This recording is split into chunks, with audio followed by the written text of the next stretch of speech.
விக்கிரவாண்டி இடைத்தேர்தலில் திமுக வேட்பாளர் அன்னியூர் சிவா வெற்றி உறுதி என்ற அன்னை செய்தி வெளியாகியிருக்கிறது. விக்கிரவாண்டி இடைத்தேர்தல் நடைபெற்று முடிந்த நிலையில் தற்போது வாக்கு எண்ணிக்கையின் முன்னிலை நிலவரங்கள் வெளிவந்த நிலையில் தற்போது திமுக வேட்பாளர் அன்னியூர் சிவாவின் வெற்றி உறுதி என்ற அன்னை தகவலை பார்த்துக் கொண்டிருக்கிறோம். விக்கிரவாண்டி இடைத்தேர்தலில் திமுக வேட்பாளர் அன்னியூர் சிவா வெற்றி உறுதி என்ற அண்மை தகவல். விவரங்களை நம்முடைய செய்தியாளர் ராஜேஷிடம் கேட்கலாம். ராஜேஷ், கூடுதல் விவரங்கள். வணக்கம்.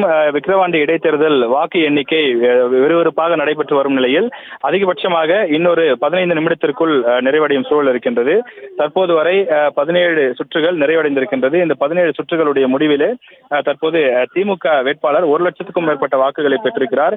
குறிப்பாக திமுக வேட்பாளர் 1,07,000 வாக்குகள் கிட்ட பெற்றிருக்கக்கூடிய நிலையில் அவரை எதிர்த்து போட்டியிட்ட பாமக வேட்பாளர் 48,000 வாக்குகள் பெற்றிருக்கின்றார். அதே நேரத்தில் நாம் தமிழர் கட்சியின் வேட்பாளர் சுமார் 9,000 வாக்குகள் பெற்றிருக்கின்றார். எனவே இன்னும் 2 சுற்றுகள் மட்டுமே இருக்கின்றது. அதாவது கிட்டத்தட்ட நாம் பார்க்கும்போது 1,60,000 வாக்குகள் எண்ணி முடிக்கப்பட்டு விட்டது. 1,60,000 வாக்குகள் எண்ணி முடிக்கப்பட்டிருக்கக்கூடிய நிலையிலே இன்னும் 30,000 வாக்குகள் மட்டுமே எண்ணப்பட உள்ளது. இன்னும் 30,000 வாக்குகளும் அப்படியே எதிர்த்தரப்பில் இருக்கக்கூடிய பாமகவிற்கோ நாம் தமிழருக்கோ மொத்தமாக சென்றால் கூட திமுக தரப்பு வேட்பாளர் வெற்றி பெற்று விடுவார். எனவே அவருடைய வெற்றி என்பது உறுதி செய்யப்பட்டிருக்கிறது.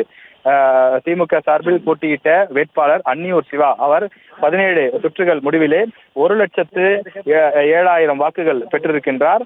அதே நேரத்தில் அந்த 17 சுற்றுகள் முடிவிலே பாமக சார்பில் போட்டியிட்ட வேட்பாளர் சி அன்புமணி 48,000 வாக்குகளும், நாம் தமிழர் கட்சி சார்பில் போட்டியிட்ட வேட்பாளர் அபிநயா 17 சுற்றுகள் முடிவில் 9,000 வாக்குகளும் பெற்றிருக்கிறார். தற்போதைய விவரங்களுக்கு நன்றி ராஜேஷ்.